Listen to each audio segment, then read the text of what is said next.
কিছুদিন আগে আসলে মাইলস্টোনে ঘটে যাওয়া যে ইনসিডেন্ট, যে অ্যাক্সিডেন্ট, এটা তো মর্মান্তিক।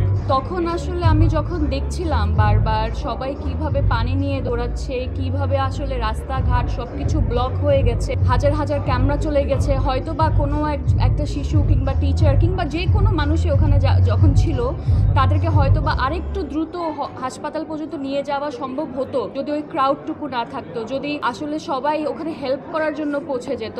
তো তখন আসলে বারবার আমি যখন মালতীর কিছু দৃশ্য শ্যুট করছিলাম, ওই জায়গাটাতে ওই দিনটাতে ফিরে যাচ্ছিলাম। মালতী আসলে নিজের হাজব্যান্ডের বডিটা নিয়ে যেরকম সাফার করেছিল ট্রাফিকের জন্য, একটি বিল্ডিং, যে বিল্ডিংটা আসলে ঠিক মতো বানানো হয় নাই, ঠিক জায়গায় বানানো হয় নাই, অনেক কিছু আসলে মিলে যাচ্ছিল। তো তখন আসলে আমি বুঝতে পেরেছিলাম হয়তোবা আমরা ফিল্মটা আগে করে ফেলেছি, এরকম একটা ইনসিডেন্ট পরে ঘটেছে, এইরকম কাজ আগে কেন হয় নাই। যদি হতো হয়তোবা কারো না কারো মাথায় এই ব্যাপারগুলো আসতো, এবং যেখানে আসলে একটা বিল্ডিং হওয়া উচিত না বা একটা বিল্ডিংয়ে যেই ধরনের ফায়ার সেফটি থাকা উচিত সেইগুলো নিয়ে ভাবা যেত আর কি। সেই জায়গা থেকে আমার মনে হয় মালতীর যে জার্নিটা এরকম ইনসিডেন্টের মাধ্যমে বারবার আমার রিকল না করতে হয়, কিন্তু মালতীর জার্নিটা সবসময় আমার আসলে মনে থাকবে। এবং প্রত্যেকটা নারী যে কোনো সেক্টরে হোক না কেন, কোনো না কোনোভাবে আসলে তার ডেইলি লাইফে স্ট্রাগল করে যেতে হয়। গল্পটা শুধুমাত্র মালতীর না, এটা সবার গল্প।